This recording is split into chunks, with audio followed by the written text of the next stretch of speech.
Welcome to this session. This session, we are going to discuss a few properties regarding congruence modulo M.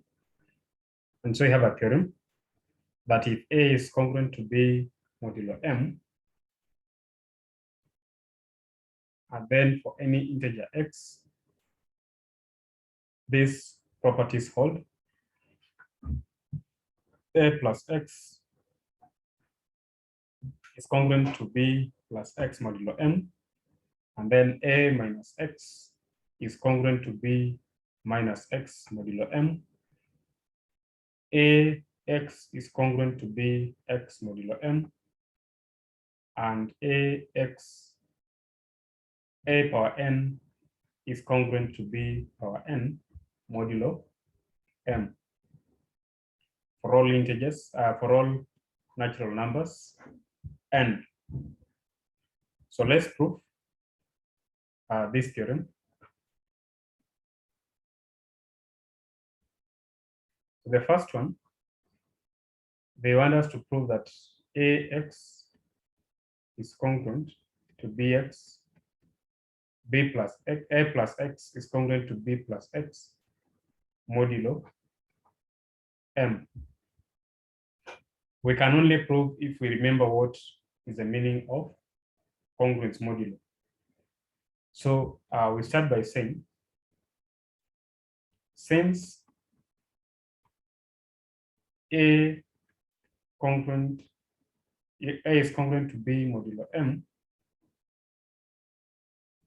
is given, then from definition,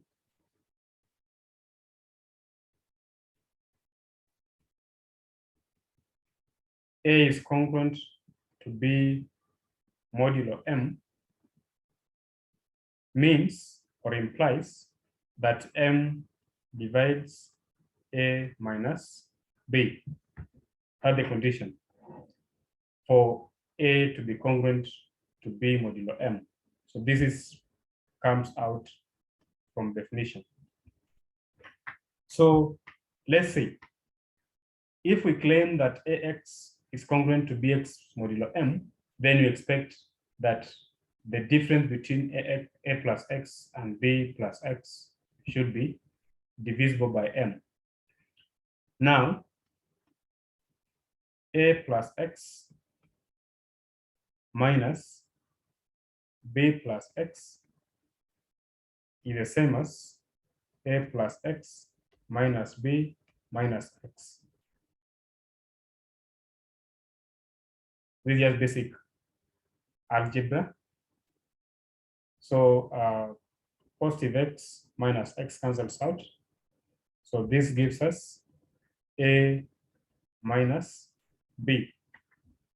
So then, since by definition M should divide A minus B, and the simplification of A plus x minus B plus x ends up with a factor A minus B, then obviously this difference is divisible by M, and from definition, so from definition, this A plus x is congruent to B plus x modulo M. So this implies that M divides A plus x minus B plus x. Since from definition, M divides A minus B, and the simplification of this one is A minus B. Hence, A plus B, A plus x, and A plus x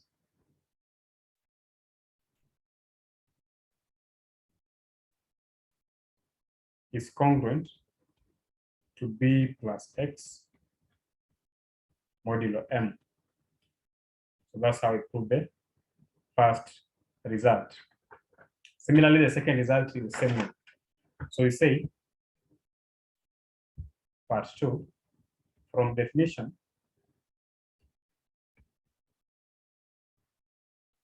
A is congruent to B modulo m means that m divides a minus b. This is from definition of congruence modulo. Now, let's see. If we claim a minus x is congruent to b minus x,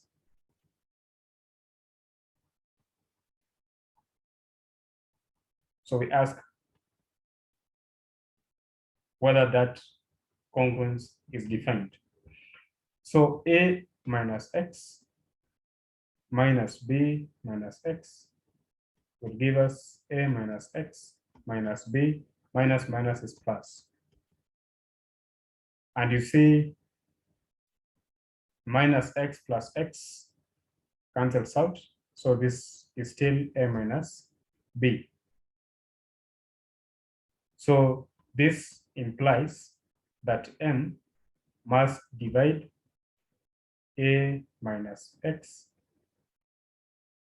minus b minus x, because it's ending up with a factor a minus b as per the definition of this congruence. So since this is true, this implies that a minus x is congruent to b minus x modulo m. And then Roman 3, we have to show that ax is congruent to bx modulo m. So 3, from definition,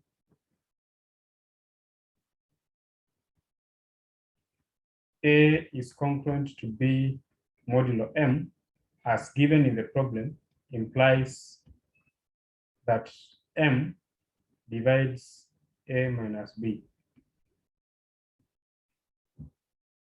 So let's try to define. So ax minus bx will give us a minus b times x.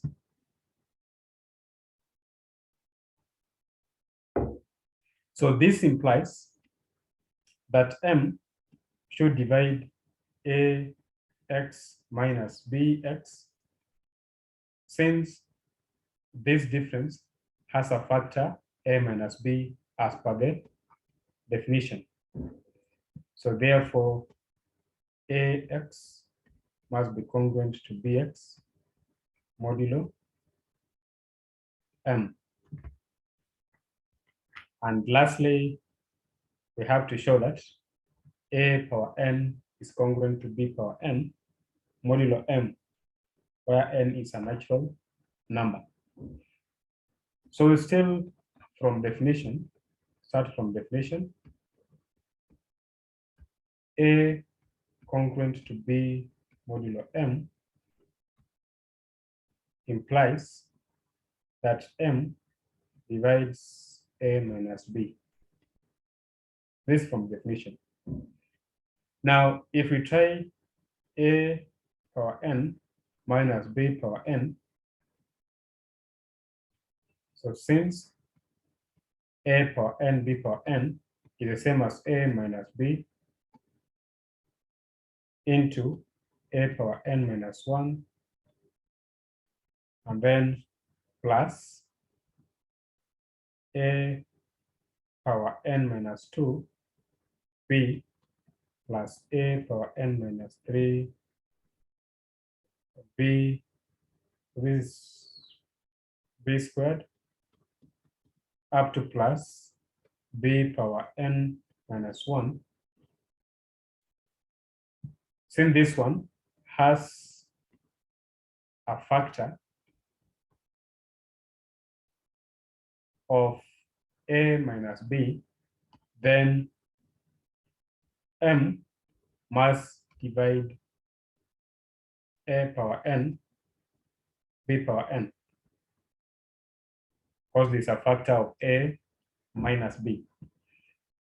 And so if m divides this one, then this can be interpreted in terms of congruence are saying A power n is congruent to B power n modulo m. And so that's the end of the proof. Thank you.